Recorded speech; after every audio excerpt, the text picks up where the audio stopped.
So I'd like to welcome all of you to this latest Psyche seminar series. And this evening, Dr. Chris Nicholson is our leader, and he's suggested these readings for us and is going to help us find our way through them, be available as a resource. So I guess it's over to you, Chris. Thanks, David.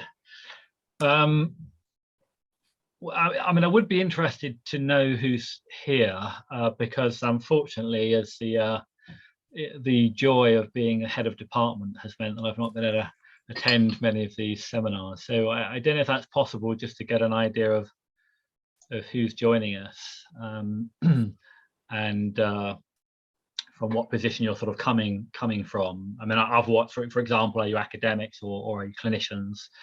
So I don't know if that's possible to do in a very informal way. I don't know if you normally would do that, but that would be good to do from my point of view.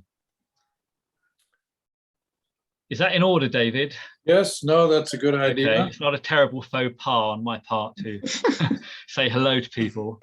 So I don't know if we could do that. I mean, just to go around. I mean, Michael, I know there are two of you there, but just to go, just to get. Is that okay? Just to say who you are. Sure. I'm Michael. And I'm Rob. And we're both young students from the NAAP. So to say, pupils of Barbara.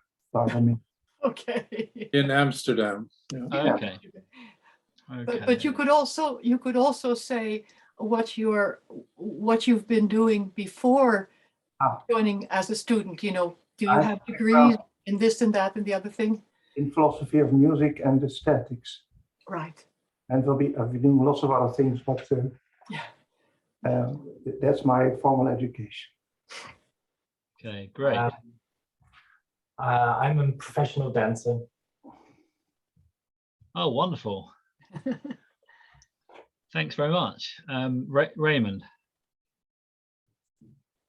Okay, I'm Raymond. I don't know what to say, Chris.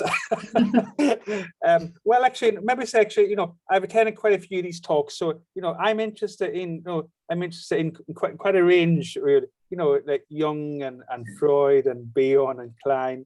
Yeah. So I don't know. I wouldn't call myself an academic, but I've got academic interests. You got a PhD, that's for sure. Okay, great. Thanks. You're in Sheffield, yeah. Renee. I'm Renee. I'm also from Holland, from the Netherlands. A young student interested for over a little bit more than a year.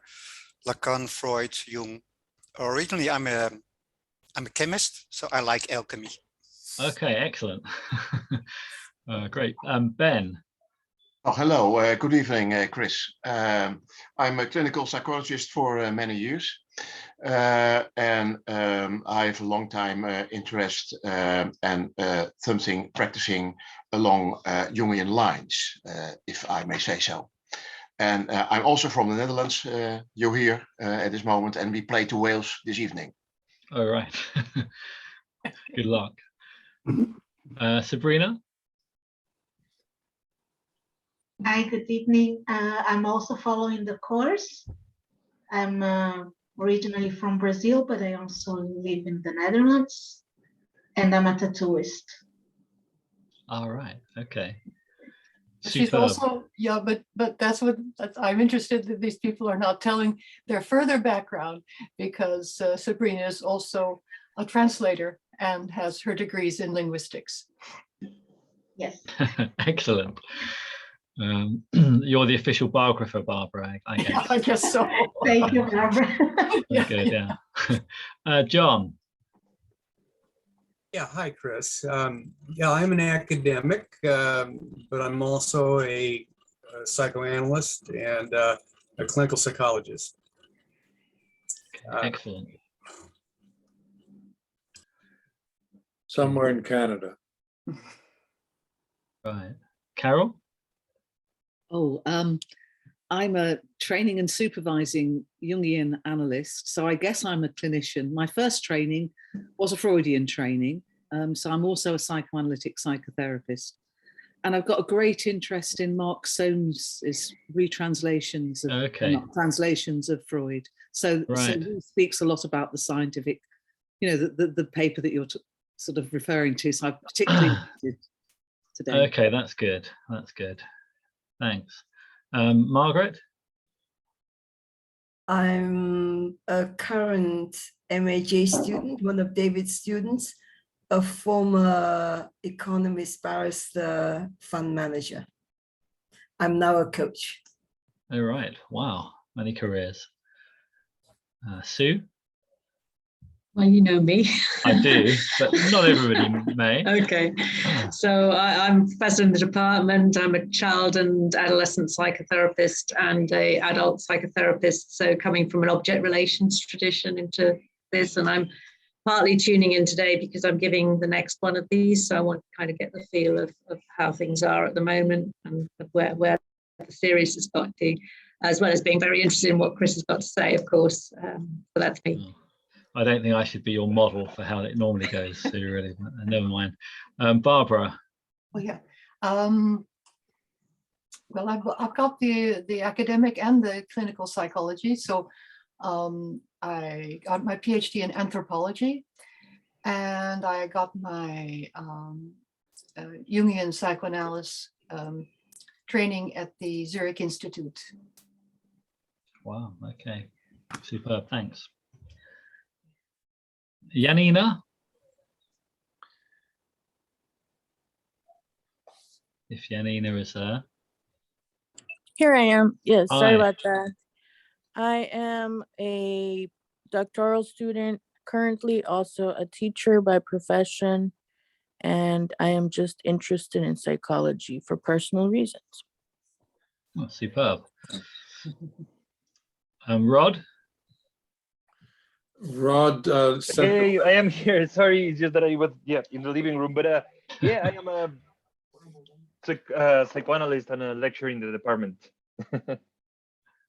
Great, good to see you, Rod. And Deborah.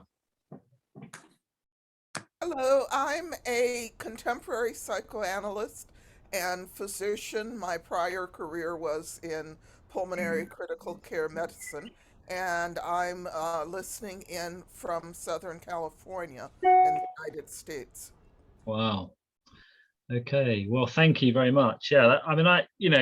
Just to say, I don't know if this is going to do David's reputation any good, but some of you, I think, probably, I'm not sure I would consider myself an academic. So let me say that. I might be an academic if I had a little bit more time. Perhaps when I'm not head of department in a couple of weeks, I'll be able to re-enter that identity. But my background is in therapeutic communities. And so things like, meeting people is quite important to me, these kind of interactions. And I'm thinking most of the time in terms of the application of psychoanalytic ideas into practice, and often in times of extreme stress. And that's really my interest in. Indeed, even from a literary point of view, my degree was literature. Even when I'm looking at literature, I'm interested in people under great stress and duress, and that seems to be the attraction for me for some reason. I must be preparing for something. From a Jungian analysis, I'm preparing for something that hasn't quite happened yet, I think, but I hope I'm going to be ready in time. So I suppose I'm going to talk to you a little bit today, and I'm going to present a few slides, I think, to make it a bit easier on myself. If you've been able to read some of the chapters, that's great. And I haven't been able to reread them much myself, and I read them a little while ago. And I don't know whether any of you have been able to have a look at Freud's project, or some of you may be very familiar with it, but were you able to have a look at that, or at least a glance through the pages and get a sense of what a strange text it is? I hope you were. So we'll talk a little bit about it, but I really want to have a little bit of a look at Freud's origins, really, and ask one or two questions, and the chapters by Kitchener will sort of come up a little bit in relief. But I thought to give us something to think about, I'll show some slides. I won't show them all. I'm going to skip some, but So asks, you know, one or two questions to make some points about Freud's slightly sort of odd history and background quite clear. And I'm sure some of you will know these things, but perhaps it sets a context quite well for the later discussion. So that's what we'll do. So I'm going to do the funny game of sharing slides and then get them going. Let's see how that goes.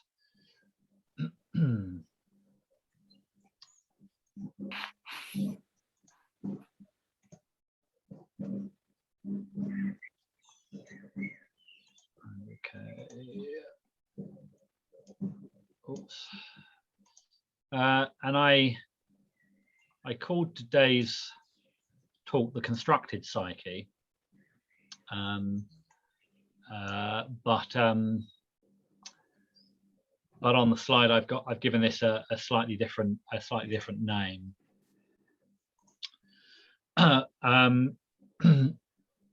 Which is crossed wires, and I think that's quite interesting with Freud. I'm thinking about neurology, but I'm also thinking about different ideas. Many of them Freud's very different ideas about what his enterprise was all about. And I suppose I'm thinking about the psyche perhaps more in terms of mind than soul, if that's one of the ways in which you have been looking at it.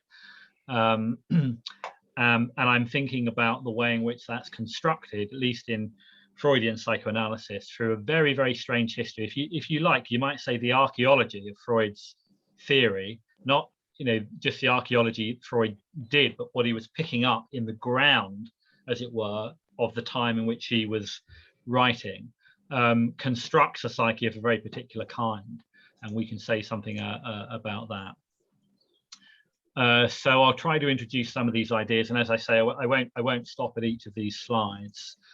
I wanted to start off a little bit facetiously with this definition from the Devil's Dictionary. I'm sure you all know this lovely, wonderful book, and it's a good definition of mind, in which he says, the mind is a mysterious form of matter secreted by the brain.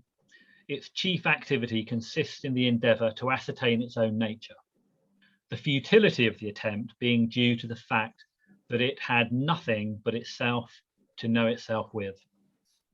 Now, I think why that's a bit facetious, it's actually a beautifully brilliant, quite philosophical portrayal of the dilemma that we all find ourselves in. And I believe I'm going to quote something that Freud said later, which more or less replicates this paradox, that we're really stuck with the difficulty of definitions because we're always affecting the definitions and the ideas that we construct. So it's facetious, but I think it's also quite clever and quite beautiful the way it's put. And part of what I'm suggesting is the many images of Freud. I've avoided photographs, I think, in this one, but the many images of Freud that we all have, and it has been said that we all have our own identification with Freud, and probably with Jung, but certainly with Freud as the father of psychoanalysis, as he's said to be. And subjective images of Freud are radically different. And I think Freud partly has created this through different images. And of course, he tried to expunge certain of his own images by burning papers, by being very, very careful about what photographs and portraits of him were shown while he was alive. But nevertheless, these subjective images and attitudes toward Freud are remarkably distinct. And I think not to say that they're all not valid subjectively, but I would suggest almost in fact many of them are valid, because Freud was so many different things, and that is part of the mystery of his work. You know, it's quite clear that we have in the legacy of people writing about Freud the notion of a tyrannical therapist who lied about his case notes and projected his psychological theories on his patients. And Jeffrey Mason, I've read his work, and I always find it makes me feel a bit ill when I read Jeffrey Mason. And Frederick Crews is not dissimilar, a very bright guy, but particularly aggressive in his approach to Freud. You always feel that there's something else going on in their arguments, beyond the argument, something always being left out. But that's one image of Freud as a sort of pseudo-scientist in this way. And then you have people like Elizabeth Danto, and our very own Raluca Soriano is going to be doing a huge research project on this, you know, who might see Freud as a sort of benevolent left-wing social activist seeking to liberate poor and working class people from the chains of repression. And of course, Freud more or less says this toward the end of his career when he's talking about the need for psychotherapy, psychoanalysis to be free. He more or less says this, and he gives examples of people that he would like to support. And so that image, you know, is borne out, at least in some of the things that Freud actually said, and in the enterprise of the free clinics as well. And we might see him as a scientist of psychoanalysis, you know, based in the physical sciences of neurology and physiology and the brain's relation to the body. And of course, he's been seen like that by some writers, or an innovator pioneering this pure psychology, not dependent upon physiology or neurology at all. And that's another image of Freud. It seems perfectly valid. And we had mentioned earlier of Mark Soames, and you know, Soames is an interesting guy, as some of you will know. He was our professor of psychoanalysis for 2 years in the department, and he would ground Freud's ideas in his early neurological work. And he would I think he says, you know, Freud would approve of this desire to reconcile psychoanalysis with brain sciences. And I like Mark Soames a lot, and he's incredibly compelling. So when you hear him speak, you go away believing what he said. But when you recover from that, well, for me personally, I found that I disagree. Freud is interesting for me exactly because Freud himself, I think, was conflicted, unsatisfied, and uncertain. Not necessarily an image of Freud that is, you know, one that people would hold up, but for me, that's the Freud that I know and love.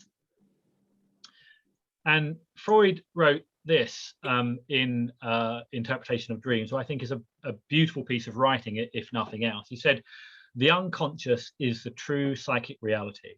In its innermost nature, it is as much unknown to us as the reality of the external world, and it is as completely presented by the data of consciousness as is the external world by the communications of our sense organs." So that I think is a very interesting comment, and I think it goes back to the somewhat more facetious comment that I quoted at the beginning from the Devil's Dictionary. So Freud is sort of aware that internal and external reality are not fixable, even though he's a deep interest in science. On the one hand, he's aware that there are no stable positions here when we're trying to ascertain what's happening in the mind. And I think that's an interesting idea, that Freud was engaged quite philosophically and deeply in these questions, not just a matter of psychoanalysis, but I think in the back of his mind all the time, he was asking these questions, which meant that his writings leave us so many different representations of Freud. And that is, for me, one of the enduring things about Freud. I'm going to move on from some of these slides, which I don't think are important. This is just a bit of fun, really, but the image on the far right suggests a kind of rehabilitated Freud. You know, that might be the Freud of Mark Soames and others. But there is a sort of rehabilitation going on with Freud for sure. But I think we're very unclear about where that's headed just now. Freud says that the teachings of psychoanalysis are based on incalculable number of observations and experiences, and only someone who has repeated those observations on himself and on others is in a position to arrive at a judgment upon it. And I quote this because one is, you know, I might hold that up to undergraduate students and say, you know, this is what Freud's saying, and he's using the consulting room as a laboratory, and I would talk about the efficacy of that procedure, and particularly when we're talking to students who are working always in practice. But in a way, it's a bit disingenuous. In fact, it's not quite the case, is it? Because Freud drew many of his ideas, which infiltrated the clinic from the 19th century sciences. And he didn't do that in a light way. He did that in an absolutely substantial way, almost as a sort of polymath, drawing these different ideas together.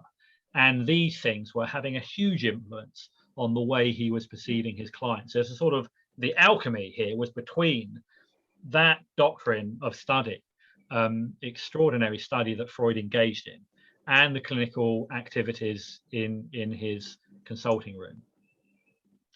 And Freud says anyone who's engaged scientifically in the construction of a hypothesis will only begin to take his theories seriously if they can be fitted into our knowledge from more than one direction. And what is being said in the Freud's dream text, in the chapters effectively, is that this recognition of Freud taking his ideas from more than one direction has not properly been taken up. It's as though, because of the idea of a sort of pure psychology, psychoanalysis as a practice and an enterprise, we have sort of moved aside all of the different elements of science that he was engaged in quite a substantial way. And in fact, that in some way undermines Freud's project. When I say project here, I don't mean the project of scientific psychology. I mean his overall project, which is a sort of interdisciplinary project. And here I've mentioned neuroanatomy, physiology, linguistics, philology, anthropology, evolutionary science, literature, mythology, psychology, psychiatry, and sociology. And there are probably other areas. Indeed, I'm going to mention physics in a second.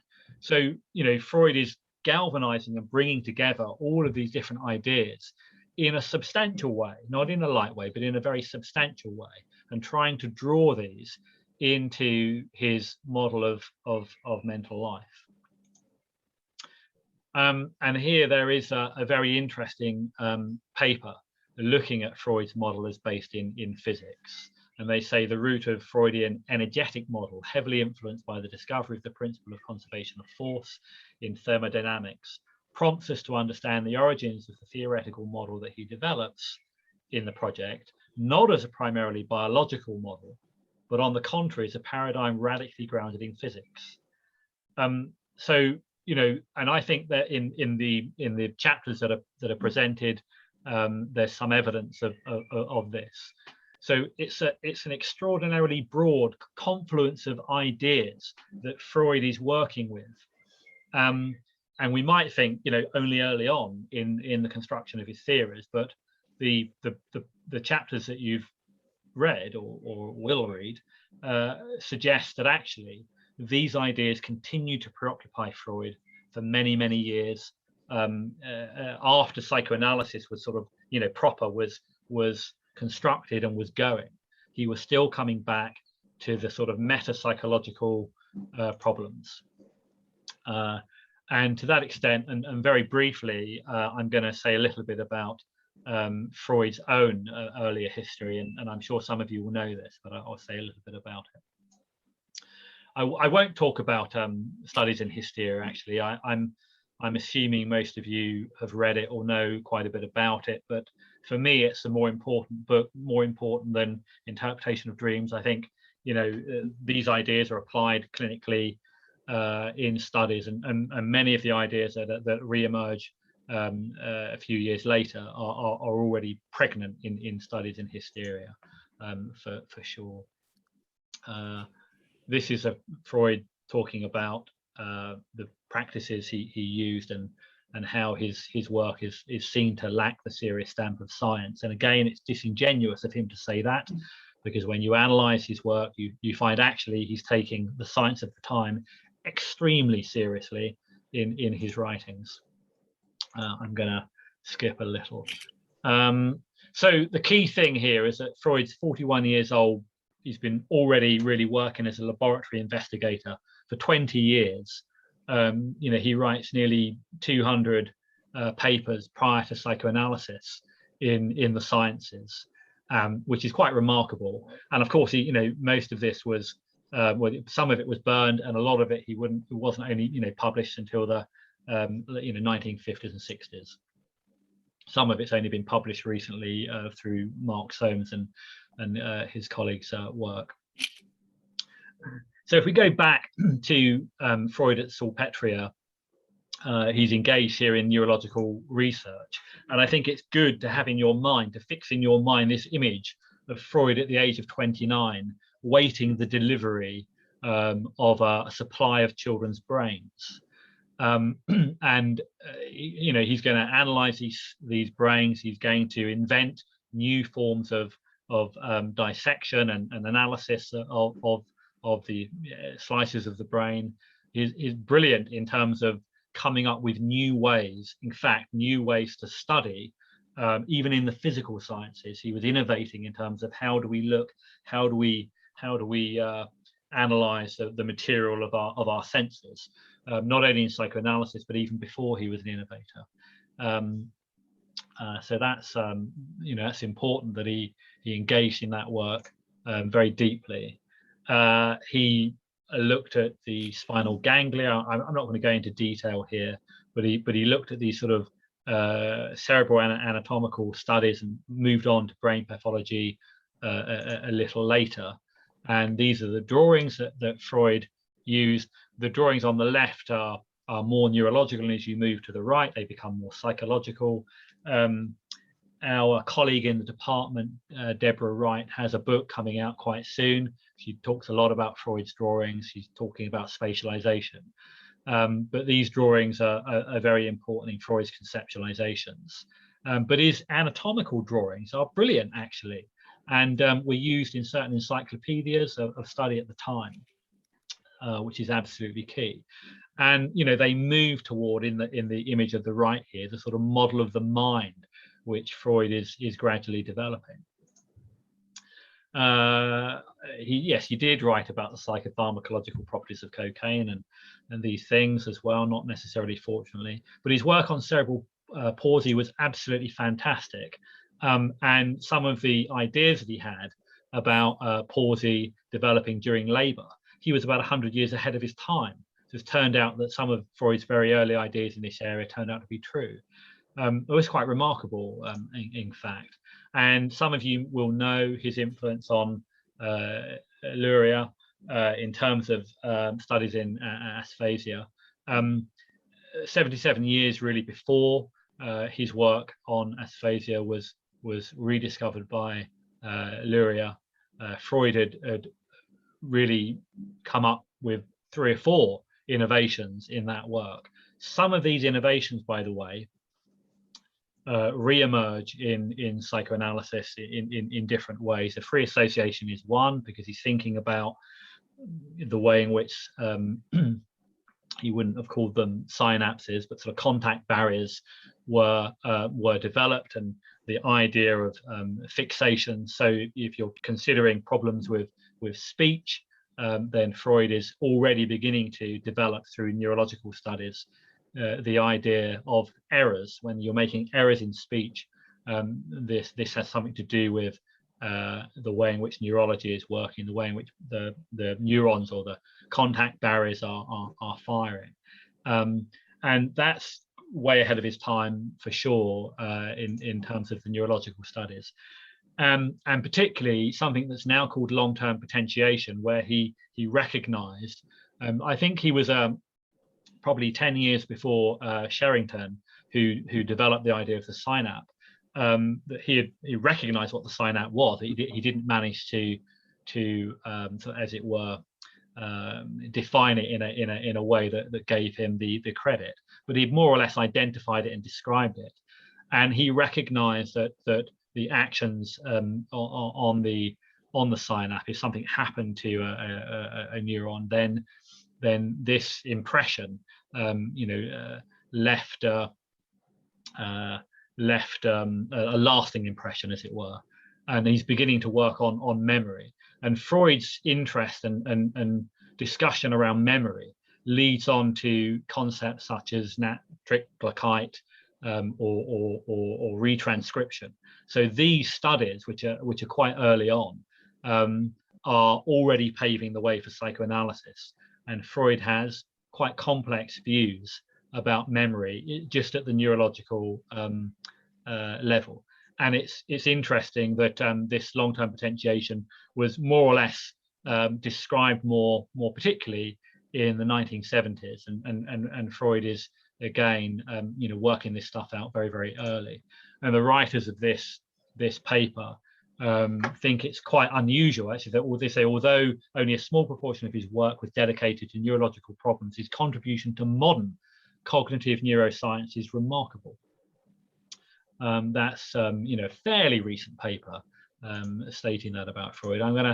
These are just, you'll know all of these people that have written about Freud and the efficacy of his neurological work, and maybe sometimes the efficacy of his work on hysteria. By the way, Tim Nicholson is no relation to me, but he's been doing scientific work more or less showing that Freud's early ideas about hysteria are borne out, statistically, as it were, borne out. He's an interesting guy, and you can look him up on PepWeb.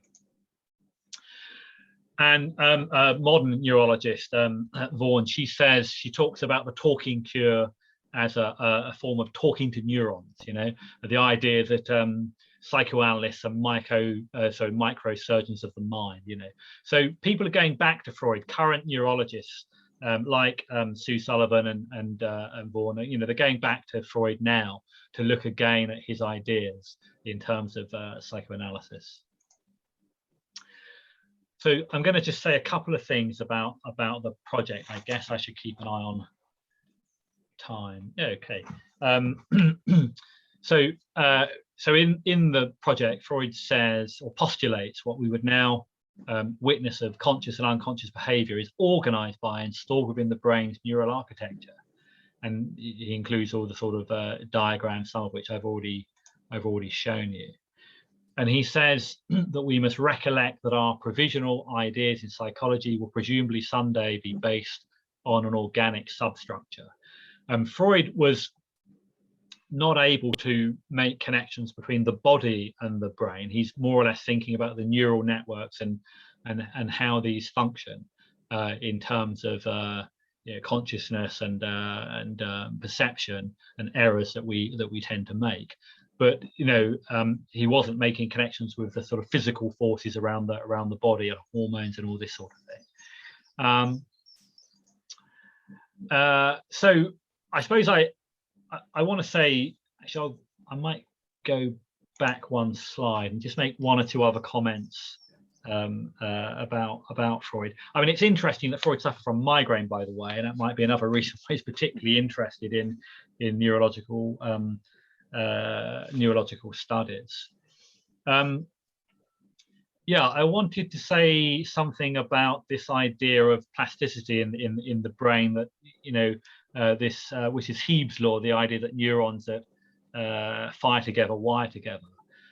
So this is an idea that Freud more or less got to in 1888. And he doesn't put it like that, but he said that when two neurons fire simultaneously, this facilitates their association. And we sort of come back to his interest in asphasia with association. He talked about association via simultaneity, and more or less he's moving toward free association in this idea. And just a year later, he writes to Fliss. He says, "What is essentially new about my theory is the thesis that memory is present not only once, but several times over." And that idea, of course, developed with both ideas of fixation and ideas of retranscription. This brings us into issues about trauma and repetition compulsion, which come up, much later. So, in a sense, it's quite clear that Freud is drawing a lot of these psychological ideas from his early studies, not just in neurology, but in the sciences in general. And I put these three texts up for the obvious reason that they're all engaged in studies of phenomena which can't be seen, and therefore each of them had to find Newton and Darwin and Freud had to find new methods to study those. And at least certainly with Darwin, his ideas do hover between theoretical notions, for example, natural selection, and the natural world, observations in the natural world. But it's actually, until very recently, some people argue, and some people argue even still, difficult to find the absolute connection between the phenomenon in the natural world and the theory of natural selection. In other words, people haven't identified the chemical structures that might relate the two, and that's quite interesting. So the need to develop new methods of observation are key at this particular time. And I don't know that I want to use, yeah, I think I'm going to stop the slideshow now, if I can, yeah. Yeah, okay.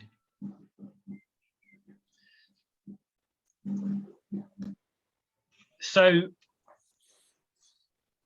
overall, what I'm suggesting is that this interdisciplinary nature of Freud's work is still not entirely appreciated and understood in its fullness, partly because it's obscured by Freud himself, partly because some of this work has been published very late, and partly because psychoanalysts have a view of Freud which they want to maintain, which is as Freud as a sort of pure psychologist working in the clinic, which I respect, you know, and I certainly wouldn't want to diminish that. But for me, and this comes through the chapters that you've been sent to look at, what's really fascinating about Freud is this desire to really bring those different disciplines together in a way which I think is quite innovative and quite early. You know, we have this problem of specialization in the sciences today, and we're constantly being told about interdisciplinary work. But here was Freud doing that. Her hypothesis, really, in the text overall, is that Freud was doing that particularly well.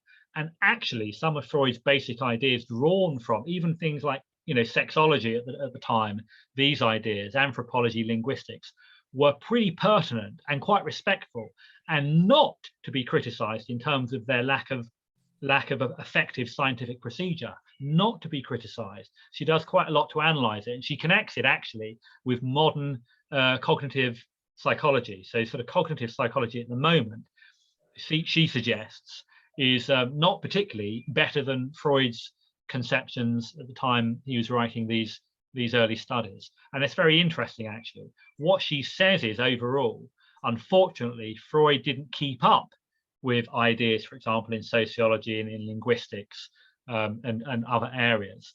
And the other disciplines began to take over, effectively take over from Freud, and Freud's ideas looked in one or two areas much weaker. And Freud at that stage didn't make the adaptations, which in his earlier career, it seems to me, he was remarkably able to do, adaptation after adaptation, and integrating theory after theory in an absolutely remarkable way, which for me has been a discovery.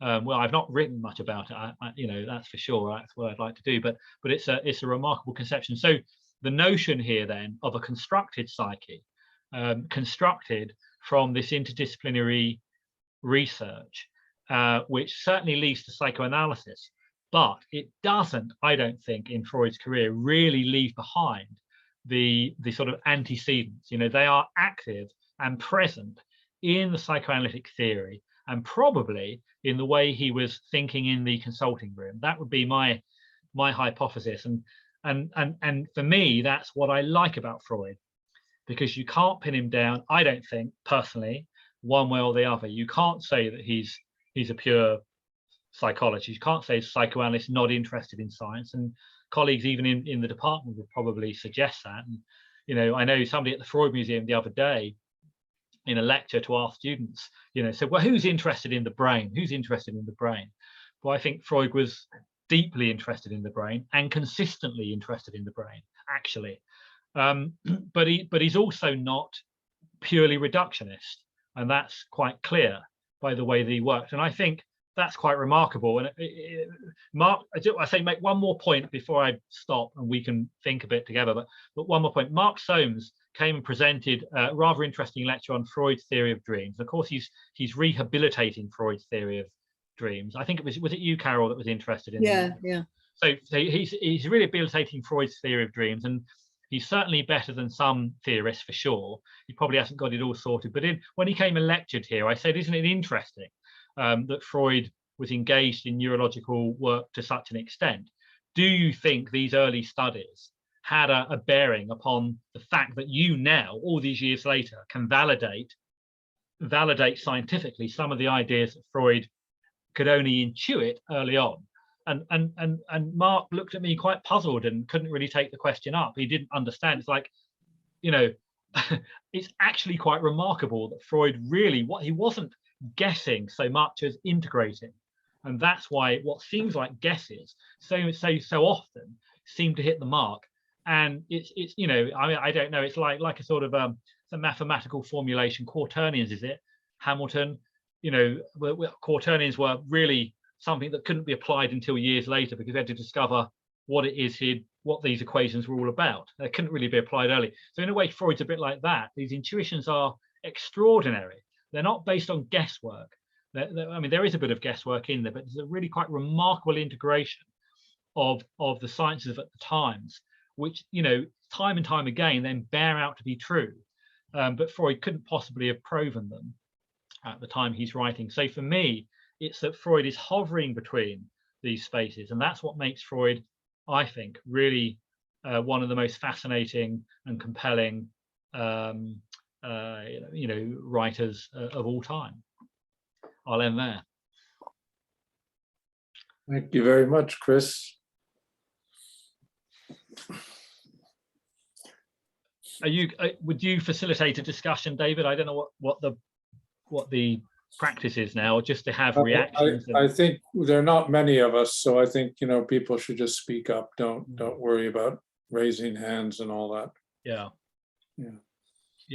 I wouldn't even, unless you're in a really busy room, I wouldn't even worry about being on mute. It's quite nice. No, I don't. Yeah, the same you know, audible space, as it were. But yeah, so please, I mean, make comments and reflections or objections if you like. One thing that I was thinking, Chris, and this may be a very simplistic, non-academic thing really to say, but as I understand it, you know, Freud left his whole ideas of the unrepressed unconscious for other people and got so sort of sidetracked into his sexual, you know, into the Oedipal complex and his idea of what would help the neurosis of Western Europe, that I don't know if it connects with what you're saying, but in a sense, he left a sort of jewel and didn't ever really go back to it. In fact, left a lot of that to Jung's idea of the collective unconscious. Do you have any thoughts about that? I don't know. I'll have to discover it by trying to say something, I suppose. Yes, well, that's good, isn't it? Huge difficulty. A bit of a free association.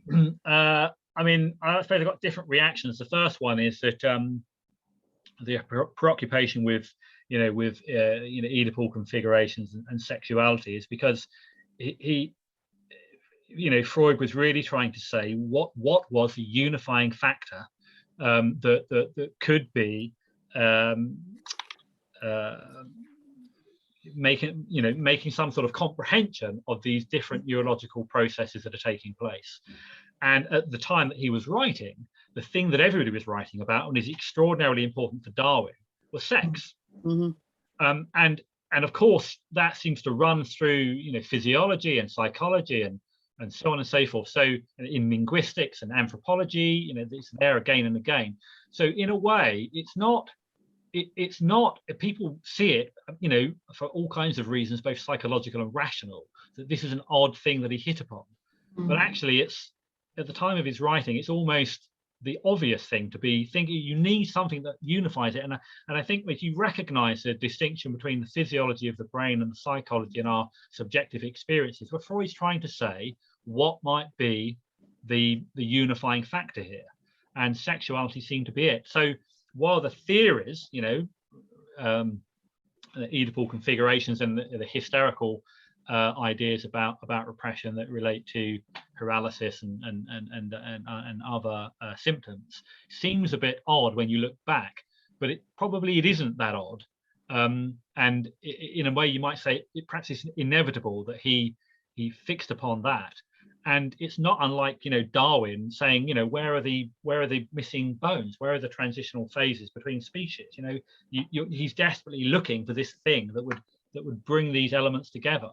And it wasn't a bad guess, really, when you think about it. It's not a bad guess. So you may say that, of course, he gets hung up on that, and elements of the repressed unconscious go out the window. I think they come back very strongly in Beyond the Pleasure Principle, by the way, in a slightly different formulation. I guess that's what I would say about it. That might not be quite right. I'd be interested to hear what other people think about that. Well, I wanted to say something a little bit different. I mean, there's a lot to be thought about why so many of the problems that came his way seem to be actually linked to, very repressed sexuality and sexual abuse and all sorts of other things. That was also where he started in terms of some of the patients that he started work with. But what you were saying, Carol, I kind of think rather slightly differently about, because the unrepressed unconscious that we now think about an awful lot isn't quite the same thing as what, as far as I know, Jung's talking about. I think there's a difference there. The unrepressed unconscious isn't necessarily the same thing as the collective unconscious. I think they're very, very different sets of ideas. And that, what Bjorn went on to think about in terms of, really the vast majority of our experience being registered, if you like, unconsciously, and then only a very small amount of it coming through to consciousness, which frees us up from all this idea that it's got to be something that was conscious or potentially conscious and then repressed, because that's such a straitjacket for our thinking. But I don't see that as being the same as the collective unconscious, which I think is a different set of ideas. So just to pick up on that particular thing that you said, I don't see those things as coinciding. It would be interesting to know how you would distinguish them. When you say they're not the same sets of ideas, can you say a bit more about that? Well, because what I think of as the unrepressed unconscious is totally individual and absolutely particular to that person's experience. That isn't to say that I wouldn't have lots of room for, and most of people, who think along the psychoanalytic lines or the object relations line would have an awful lot of space for the social unconscious and things that are unconscious but taken in from the way society is and the way that the much wider field than the individual. But the vast amount of what I would think of as the unrepressed unconscious is highly individual. So not collective in that sense. I don't know if that's answering your question, David, but I see them as very, very different sets of ideas. It seems to me that where they connect Jung and Freud is on myth. Yeah.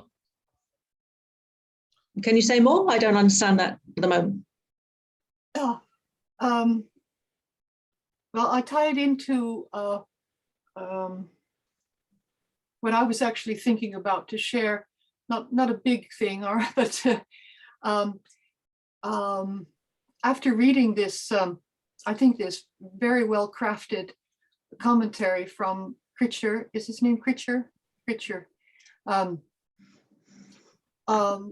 I came to feel that perhaps Freud would not disagree with Levi Strauss's comment, which was that Levi Strauss says, Freud and Jung, they didn't do away with myth. In fact, they just told more myth. Yeah. That's absolutely right. I mean, Freud, he's a brilliant writer. That's something, and an extraordinary writer.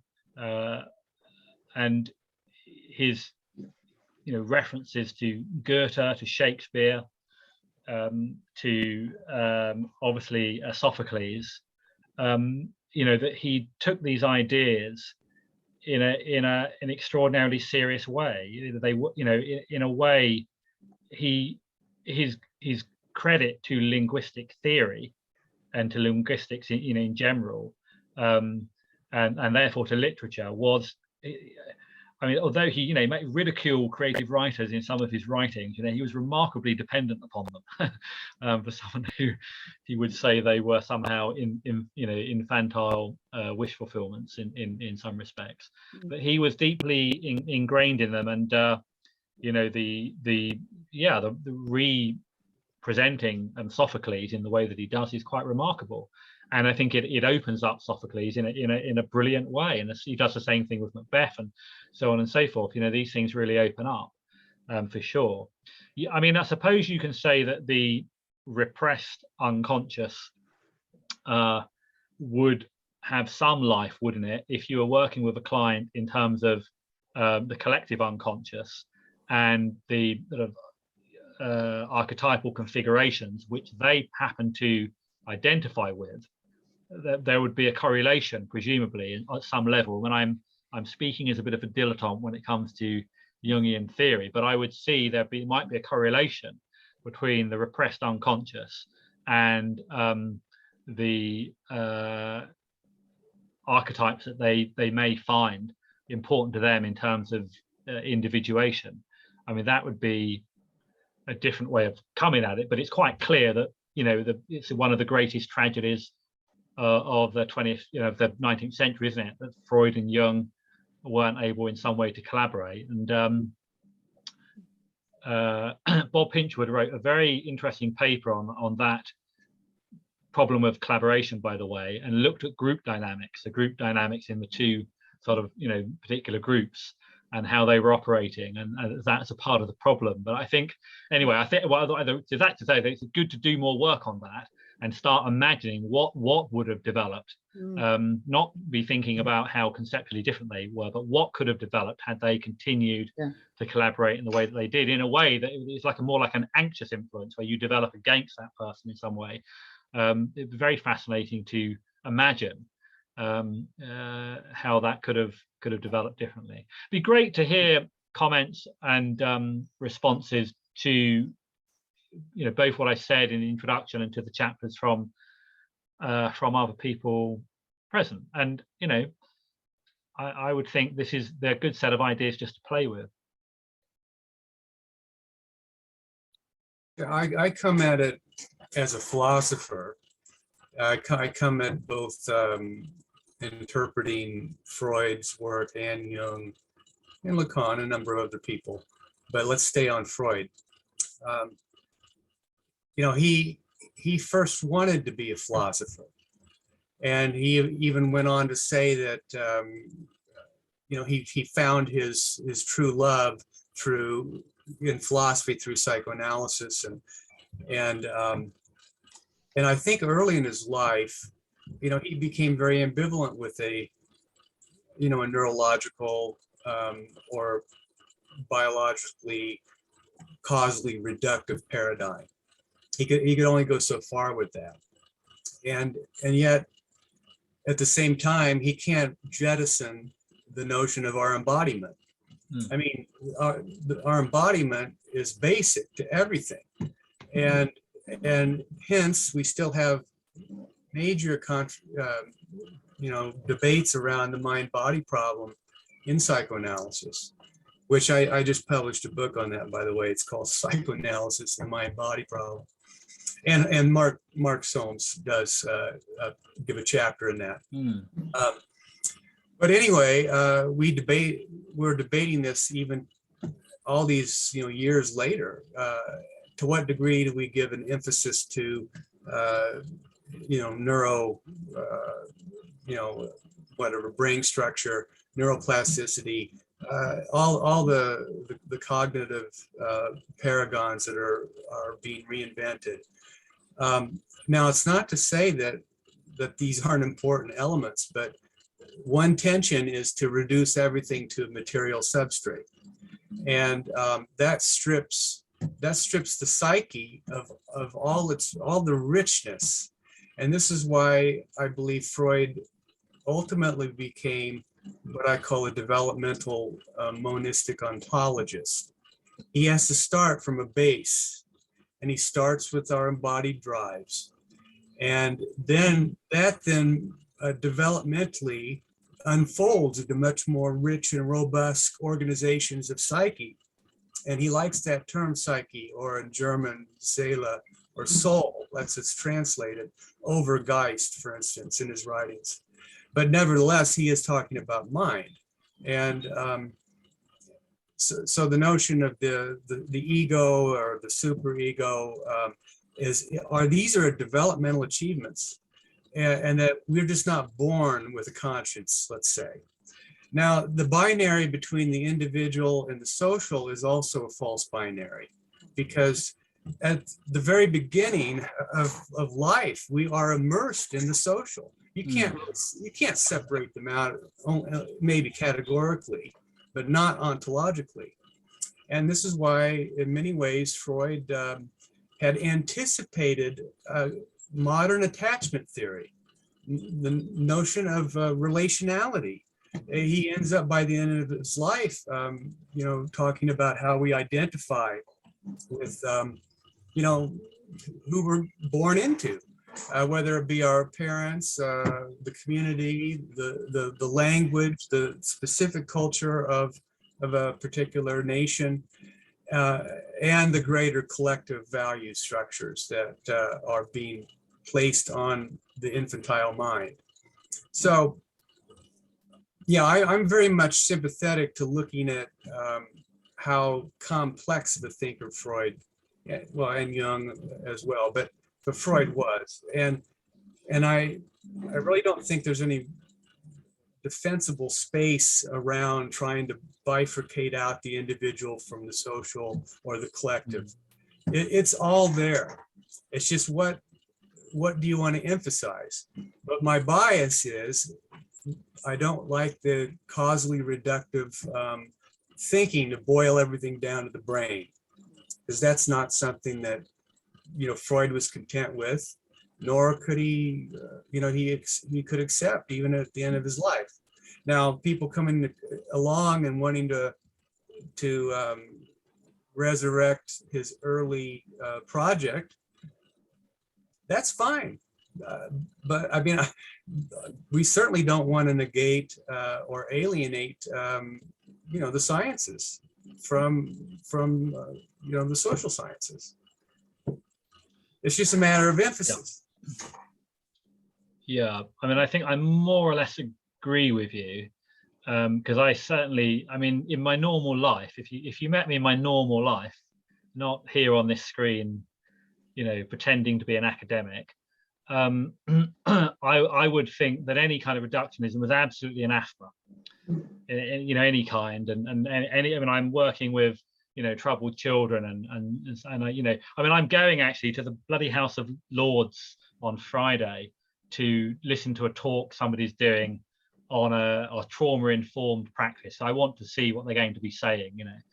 This is going all around schools, the Anna Freud Center, which Anna Freud would be turning in her grave, going around doing this trauma-informed stuff all across schools in the UK. So I want to go along and see what they're going to say. And I feel I'm going to be very ill at the end of it. That's what I feel is going to happen, because I know what they're going to do. And of course, it's absolutely no good to you to know this stuff about neurology when you're faced with a child, actually quite like some of the people that Freud came across in his early consulting room, really struggling quite substantially with things they can't talk about, and so I certainly agree with you entirely. But if I were to be a budding academic with a lot of time on my hands, what I might want to be doing is as a psychoanalyst or as somebody interested in psychoanalysis. So I might want to go and talk to people that are interested in evolutionary theory, in anthropology, and start working out what the links might be between the two of these sets of ideas. Because in a sense, if you think about the kind of dilemmas that Freud was facing, there's something to do with what it is. So you go back to the term soul then. So what it is to be a human being, right? What it is to be a human being. And these questions, I mean, there was a lovely bit of writing, I can't remember who it was by, talking about, one of the early Homo sapiens going into a cave where they couldn't be seen. There's no space there whatsoever.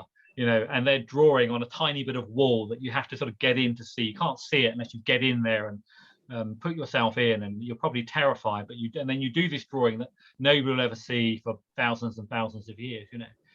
That there's something going on there about how people see themselves and what they want to sort of have reflected back about what they are, and this sort of conception about what a human being is. And I think Freud is in that game when he talks about retranscription, when he talks about memory.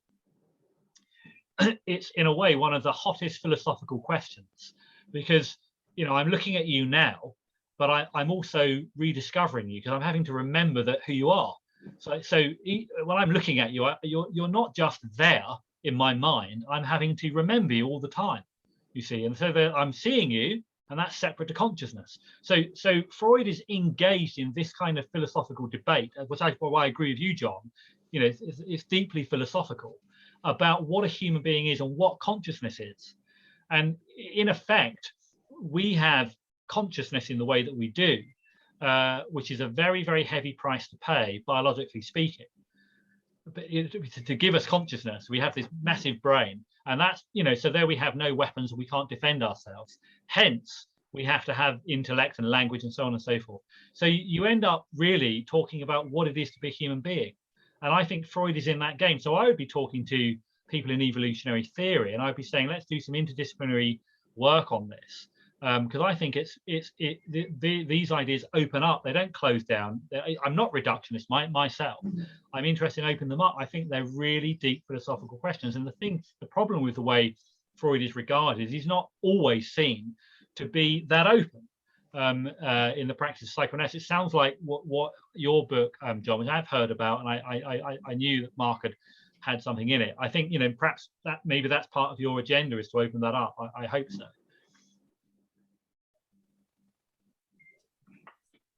Yeah, no, I had no agenda, but I just chimed in.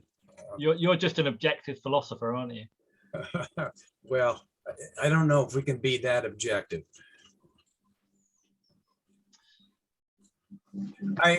But I do notice it sometimes in this group. There are subtle, maybe not so unconscious tensions between Freud and Jung. Based upon perhaps our identifications, and I don't see why they don't have compatible models. Personally, at least I would even be willing to try to defend their compatibility if people wish to point out to me the very thing that they think's incompatible. I wouldn't go there. I would just agree with you. You know, I think they're very compatible. Yeah, but I mean, the problem with that is that David's Center for Comparative Psychoanalysis would be very short-lived if you don't have that conversation. I mean, I think you owe it to David, who set up these seminars, to at least try it out and see what emerges. It'd be very good. But I like the question, and I think it's a very good one. And perhaps that ought to be you know, a presentation that you make, John, and then bring together, you know, consciously bring together people from the sort of Freudian camp, if they see themselves as being in it, to have that conversation. And I agree with you. I think these are very interesting notions. You know, self-regulating psyche can be linked with the return of the repressed, surely. I mean, you know, one of the things that I work with a Jungian psychiatrist at Jake's Hall at their community. And you know, what I learned, I was only in my early 20s, what I really learned was the way in which children were behaving in the community dangerously, quite often, and violently, and certainly irrationally. You know, what wasn't just to get out of their mind, it was to share their mind with others. And in a sense, they knew what they needed to do. They didn't know it consciously, but there was a self-regulating element where they were saying, years after a crisis, I'm still in that crisis, you know, and without being able to connect it up, they were communicating something which was making an adjustment, sort of psychologically, let's say. And so I very much agree, and you can configure that in that way, or you can figure that in terms of repressed unconscious, return of unconscious, or repetition compulsion. So I think there's a good debate to be had, a good discussion to be had, in my view, about these different conceptualizations, for sure. There are lots of things to have good debates about. The question is what forum and what are the rules of the game and who's playing, and how to set the thing up. I don't know if you know the paper by Bernardi, who's a Uruguayan psychoanalyst, and he was looking at the Lacan-Klein dialogues in Argentina and trying to think about, well, why were those such a failure? He was saying they were a failure because each group came to the thing with totally different presuppositions and expectations and so on. So in his paper, he's asking, well, how do you set up a genuine dialogue, a genuine debate where the real issues are really aired and discussed? Yeah. Very, very difficult to accomplish that. So hopefully we'll edge in that direction, but slowly. I think the point I'd like to make is I think I feel the same when you talk about when you talk about talking from a point of view of the brain, like neuroscience and neurobiology, and then of the mind psychoanalysis. I feel like always one of them gets lost, really. I find it's very difficult to have a framework, because I've like yourself, Chris, I've listened to Mark Sohm and I do find him very convincing, yeah. But at the same time, I always leave thinking it's a real, I always feel, this is a focus on the brain. This is neurobiology, is neuroscience. So I always feel in this, well, my impression, yeah, maybe just my impression, is I feel like psychoanalysis gets lost a little bit in those discussions. So I think, so maybe just what David's saying, actually, I think it's very difficult to have a framework in which you can have that dialogue between the brain and the mind. It's interesting, because I was thinking about saying something a little bit similar, because I don't know whether it's my lack of imagination or what, but I don't find it difficult. I don't find it difficult, and I don't find it reductionist to think of the brain being where all this is happening. I mean, maybe other parts of the body as well, but I don't find that reductionist. I just feel like, what's the problem with knowing that everything that we might think and feel having some kind of biological correlation? I don't see any problem. The problem arises if you then think that it's got to be a physical thing that has to happen to put it right, or a medical thing that has to happen to put it right, as opposed to an emotional thing that has to happen to put it right, or a relational thing that has to happen to put it right. So I don't know. I just don't have a problem with knowing or thinking or imagining that this is all happening in some biological fashion or neurological fashion, or whatever we call it, something that could be potentially observable. It doesn't bother me. Okay. It's still just as emotional. It's still just as much an emotional or a subjective experience. Our subjective experience must be happening somewhere, and I have no trouble thinking that it might be in the brain or in the gut or whatever. It doesn't reduce it to me at all. So, I mean, this is part of this frame of reference that we're talking about. If we could assume that something that's brain related is reductionist, we're already making a massive assumption. It's not one that really connects with what I need to think about or feel about those things. Yeah, I mean, Sue. I mean, maybe Sue. Maybe for me, it's a language, really, no? Maybe it's a language. Maybe we need a different language, maybe, no? Yeah, in order to think of the unity more, really, no? Yeah. So, but possibly is maybe for me, it's maybe it's a language, no? I don't know. Yeah. Yeah. But I think it gets misused in that way. Absolutely. I think it's also about power and money and resources. Yeah, and, absolutely. Yeah. I don't like the brain discussion, because I feel it's used in psychoanalysis to escape from the profound crisis that psychoanalytic practice is in. So, you know, psychoanalysts sort of imagine themselves as neuro whatever it is, rather than trying to specify and define and explicate what actual practice is. Because if you're sitting in the room with somebody, there's nothing about the brain or the neuroscience in that. You know, you don't hook people up to electrodes and you don't scan their brains during sessions and so on. So I think that there's a lot of loss of nerve in the profession, and people are trying to find rescue in the brain science. So that, and there's also just the economic thing of it. You know, you can get big grants to study brains. You can't get big grants to study transference, for example, you know, so. But from my point of view, I actually see it as liberating. I see it, Chris, in what you're talking about, interdisciplinarians. You know, I find it another adjunct, another perspective that sometimes really allows perceptions to happen, not with the patient, but to allow a whole different range of perceptions to be made. And I think Panksepp's work on our basic drives, which are certainly more than sexuality, I have found very liberating, particularly in clinical work, where people come and say, just take away these feelings. I've just got these terrible feelings. And of course, then those feelings come out in mythology and in fantasy. But I, a bit like Sue, I just don't actually see the problem with it. I actually find it very liberating.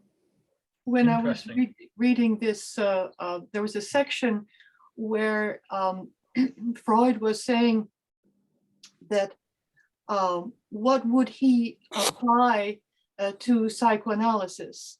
And there was a lot that he was saying he does not apply to psychoanalysis, but he was saying, if I understood him right, he was saying, when the cause is an idea, and also an idea that is almost unobservable, then it applies to psychoanalysis. That's helpful. There's a nice, in the outline of psychoanalysis, there's a nice chapter on psychiatry.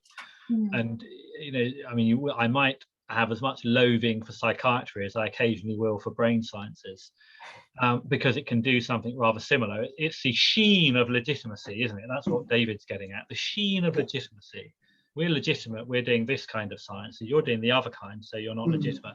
What I'm really saying is Freud was doing the right kind of science. That's the whole point. And he developed this thing called psychoanalysis, which is practiced around the world. And whether you're engaged in psychoanalysis or talking therapies, it's really springing from that enterprise, because he drew it from all of these different sciences. He didn't just invent it in thin air, and he certainly didn't just invent it in the consulting room. So to that's interesting. But he says about psychiatry, he says, you know, obviously psychiatry matters, but psychiatry tends to reduce things down to hereditary. And that's interesting, you know, you can certainly think about that. But when the patient's in the room, why not look to something nearer to the patient? Because you can't act upon hereditary unless you want to do eugenics. You know, you can't act upon that. So it may be legitimate. There may be all kinds of issues. There may be kind of biochemical issues, perhaps. But if you can't act upon that, you can act upon what you do have, which is the weighing with the subjectivity, effectively, of the client sitting in front of you. And that's the issue with psychiatry. Quite a lot of the time, psychiatry is about the structure of a disorder and not the content of the disorder. You know, rather like the symptoms of a cold are, you know, these different symptoms, and the symptoms of schizophrenia is this.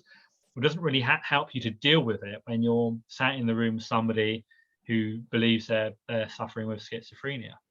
So, you know, that's a similar sort of objection. You work where you are, don't you? And these things that you might study, whether it's neurology or psychiatry, whatever, you have to throw all that away when you're engaged in the work. And that's where Freud is remarkably fluid, because pretty much every clinical problem you're ever going to encounter, Freud encountered. And of course, I imagine you would say, and so did Jung, and probably you did, you know, and so that paying attention to those cases and those examples, and even in theoretical writings where they deal theoretically with a problem, it's quite brilliant, really. So, you know, then these texts are a remarkable resource, theoretically or clinically, for the clinician to lean upon when they're facing difficult work with clients, which is very, you know, very disturbing. So yeah, in that extent, I absolutely agree. A lot of the psychiatric stuff and the brain sciences stuff you don't need.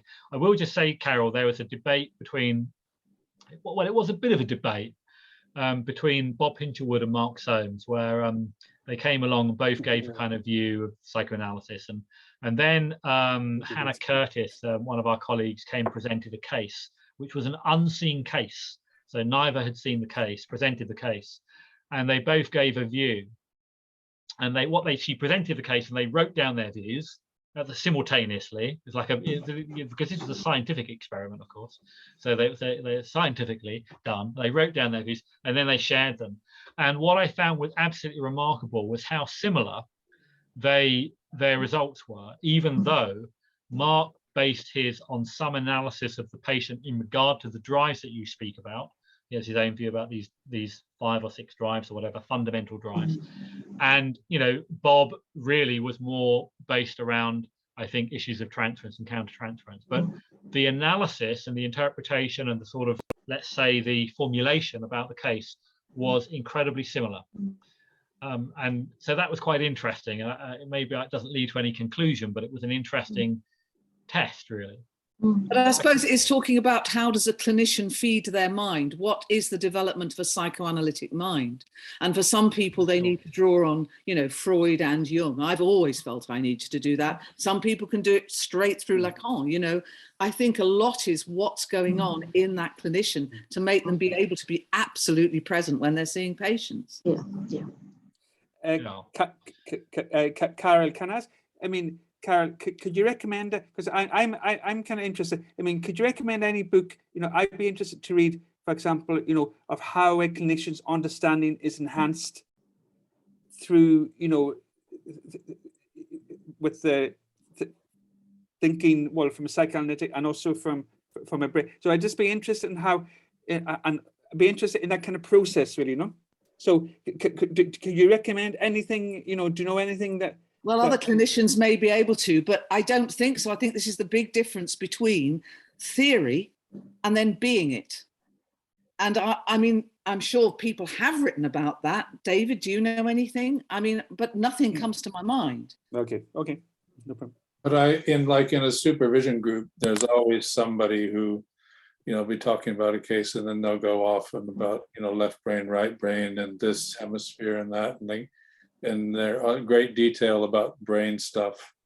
And I just sit and listen. I think, well, how do you know that? You know, you've done a counseling training. You know, I don't think you've been to university to study brain science, you know. So it is a kind of a mythology, or if you want, or a fantasy game that some therapists have. I'm sure there are probably a handful of psychotherapists who really know that stuff, actually know it. I mean, I certainly don't. As you can tell, I'm not probably going to start out and do a training in neuroscience. No. I think what Chris mentioned was the trauma-informed stuff, because there's a lot in that, isn't there? And there are people who can make really good use of that because it helps them understand, you know, which bit of the client is operating at a particular moment, and some thoughts about why, and, you know, those sorts of ideas. So it can help, I guess, to have some idea of what trauma does to the brain. But I think what Carol said is right. All these theories only help if you use them to be closer. You know, you put them at the back of your head so that you can actually be much more present with the actual lived experience of the client in front of you. And that's what theory's for. And sometimes if it's like that you do have an understanding of how somebody's brain is working, or if, if you know what happens to the mind when it's in a panic state, you know that there are certain ways you can't talk to that patient at that moment because they're in a panic state. You don't need the neurobiology to do that. You need to be just aware of of just what's going on in your client. So I think there are quite a lot of people, you know, if you come to our childhood studies launch, I mean, Graham Music knows a lot about these sorts of things, and there are various others who have done an awful lot on you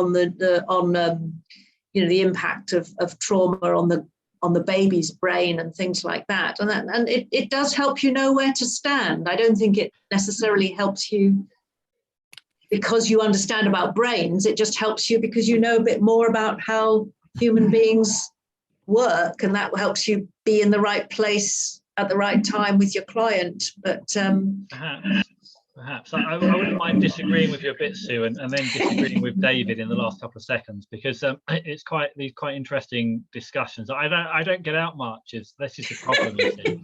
So I might as well say it all now. But the issue is, I think, the neurological way of describing people sort of constructs a client in a particular way. And it also constructs a practitioner, because you're right, for a person who already has empathy, learning about a neurological structure probably enhances that empathy. Yeah. For a person that doesn't have empathy, I'm not sure that it helps them to reach the person. It gives them a rational reason for changing their behavior in relation to that person. Yeah. But that's slightly different to forming a relationship. Whereas, in contrast, psychoanalysis, even if you know very little about the theory, has a remarkable capacity. And we know this because we teach lots of students who work in the caring professions with very, very difficult people who they were never grounded in this. They never did they're doing their degree, but undergraduate. They're not doing PhDs in it. What changes is the way that they relate to their clients. And then they think, well, I don't quite understand what transference is, but they're working differently. And they give you really good, incredible accounts of that, which are quite remarkable. So that's one point. And then, David, in a way, I think you're a bit in trouble there with your disinterest, because I know that one of the elements here is a conceptual analysis, or let's say an analysis of concepts. And if the basis of the work we do are the concepts which psychoanalysts have created, including Jung, and we can't do some kind of discussion about the validity of those concepts, which must at some point have a scientific basis, that they're real things. I'm not saying they have to be real in the brain, but they have to be real conceptually. That kind of analysis has to be done, doesn't it? And although that's it's a different sort of study, you can't just say that psychoanalysis is valid on the basis of the fact that it seems to work when I sit in a room with someone, and that's certainly not how it's been developed. So I mean, in a way, I'm posing a dilemma, but it's not to say that I entirely disagree with you, but I think it's quite interesting because what do we do with conceptual psychoanalysis? Are these valid concepts? What bugs me is the privileging of it. For example, what about class? So you could say that the class analysis can tell you many things that you might not think about. So, I mean, I think there's so many different discourses or ways of analyzing human behavior. So neuroscience is one, right? But there's things from anthropology, there's things from sociology, there's things from literature, and we're all interested in different, what Raymond calls different languages, right? And what upsets me is the privileging of certain languages as being the one that is going to be the key to unlock our problem as a profession. Yeah. And that is, I find that, presses a button, I guess. It also, it's political, like you said too, David. Like if we're dumping all the research grant money and into the biological sciences, and like I mean, here in Canada, we don't even have psychotherapists or psychologists or analysts on the social Medicare system. It's like you're paying out of pocket. I know things are a lot more progressive in Britain or the UK, you tend to boil everything down to a CBT therapist or something very unsophisticated in comparison to psychoanalytic theory. But one last comment, the issue around the philosophical problem with the neurosciences is, at least this is a traditional problem that has not been resolved. And that is, you have a dogmatic causal ontology or reductive ontology. Everything boils down to a brain state. And so the ideology here is you give a pill and will alter the state, and it will then correlate or correspond to your psychic enhancement. Well, how do you know that? And not only that, you have the issue about feelings of freedom. So you have a causality issue, you have a freedom issue, and you have the notion of agency that's been displaced with one stroke of the pen because someone says all it is at base is material. And that's where the framing of the debate really needs, because someone has to commit to that, like Solms commits to that. He'll commit to some type of all it is brain. And all it is that we're out of time, as we often are. Thanks for stirring things up, Chris. And, it was great, Chris. It was really great. It was really great. Thank you, everyone, for coming along and pitching in. And so Sue is doing our next Psyche seminar on Psyche and object relations. Still a work in progress. I don't know what I'm going to be doing yet, so you have to wait a while before I choose the readings and so on. Just emerging from our marking period, and it's my next to do, get it ready. Okay, thanks everyone, and thank you. Thanks, Bye. David. Bye bye. Good to see you all. Take care. Bye bye. Thank you. Have a nice evening. You got to